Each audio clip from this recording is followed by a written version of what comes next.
While most heroes grow stronger, Ezio grew wiser, and that's what made him so dangerous. Ezio never chose the Creed, it chose him when the Templars took his family from him, meaning that Ezio initially had no loyalty to the Creed, but grew to believe in it. Over the course of AC2, Ezio kills out of a desire for vengeance. He kills for selfish reasons rather than as a part of something greater. In AC Brotherhood, his motivations shift to building the Brotherhood and restoring Rome to its former glory by freeing it of the Borgia influence. And in Revelations, he displays a knowledge and understanding of the Creed that goes far beyond what the words are written as. This goes to show that he's spent many years reflecting on what these words mean and has a far deeper understanding of what the Brotherhood stands for. And with this understanding comes disillusionment. Ezio makes the choice to walk away from the Brotherhood, showing that he no longer, or perhaps never, agreed with the group he dedicated his life to. To me, this is brilliantly consistent character writing throughout this trilogy. Ezio was always a rebel, someone who lived according to his own creed in life. He would never willingly choose the life he led, but the role of an assassin was forced onto him by the cruelty of the world.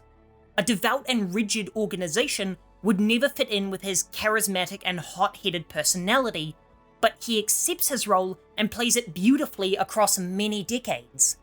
But even as he ascends into the pantheon of legendary assassins, he never becomes an unquestioning extension of the Creed's words. He maintains that personality that made him such a beloved character. And the way Ubisoft mixes this character archetype with this rigid organization is beautiful. By maintaining his individuality, Ezio doesn't grow into the Creed, but apart from it.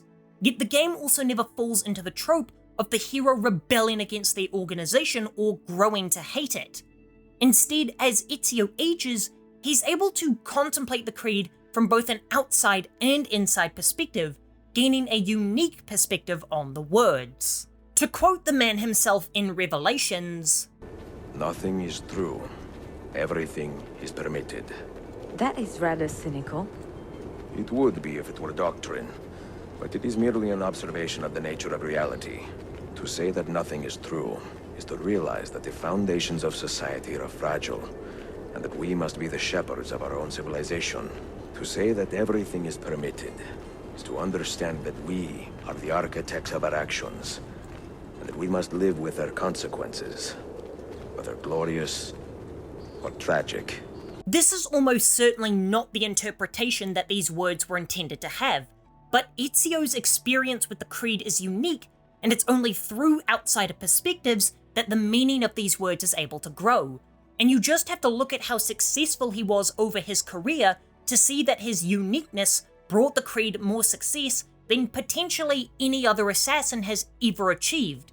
For the sake of staying on topic, I'll skip over the parallels of how this means diversity in video games is good, but I'm sure you can put the pieces together yourself. What's so refreshing about Ezio's metamorphosis into a philosopher is that he avoids the trope of becoming nihilistic and jaded. On the contrary, it's Ezio's positivity that allows him to develop his own interpretation. The words of the Creed are rooted in nihilism.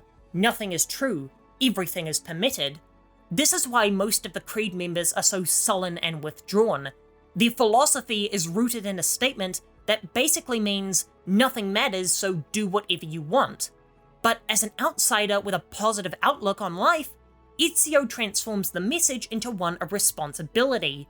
This interpretation leads him to turning the Creed into one that places enormous power on its believer. To say that nothing is true, therefore everything is permitted, is transformed by Ezio into, with great power comes great responsibility. That's right, Ezio is just Spider-Man, jumping across rooftops, saving innocent people from oppressive forces, maintaining a positive attitude in all situations. It's only natural that their philosophies would also be identical.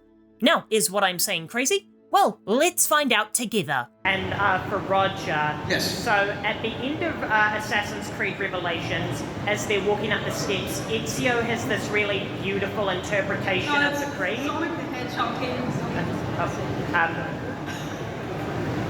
Sorry. Oh, good. I thought you were just throwing your voice for a second. I was like, man, you are talented. That is, You can run that again, mate. yeah, that was amazing. Sorry. So at the end of Revelations, Yes. Ezio has this really beautiful speech when they're walking up the stairs about his interpretation of the creed, saying how nothing is true, everything Everything is permitted. Yes. Yeah, and his sort of interpretation is like, we are our own shepherds and we have to live with our own consequences. Is an alternate reading of this, with great power comes great responsibility, and is Ezio secretly Spider-Man?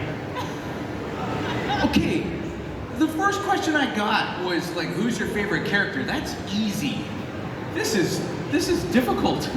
I think, thankfully, you didn't ask me to actually say the entire thing, because that's another part. What was the last part about Spider-Man? You wanted to know? Well, because Ezio's sort of interpretation for me is like... With great power comes great responsibility. Yeah. So let's just say this. They've never been seen in the same room at the same time. Running around on rooftops, taking down bad I guys. think so, yeah, exactly. Big open world games. I mean, there is the shortcoming of a lack of, whipping spider web out of his hidden blades, but maybe that's how it all began. Yeah. The hidden blades just translated into a web throwing device of some sort. But no, see, there's no way they're the same character.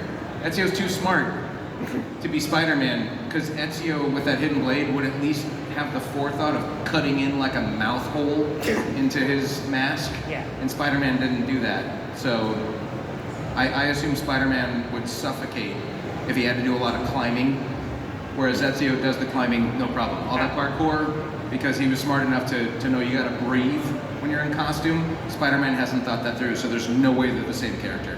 Okay, thank you very much. Good enough answer, thank you. Yep. Good question, thank you. For more Assassin's Creed essays, here's one about how ditching the Animus storyline was a genius move, and I'll be back in 2 days.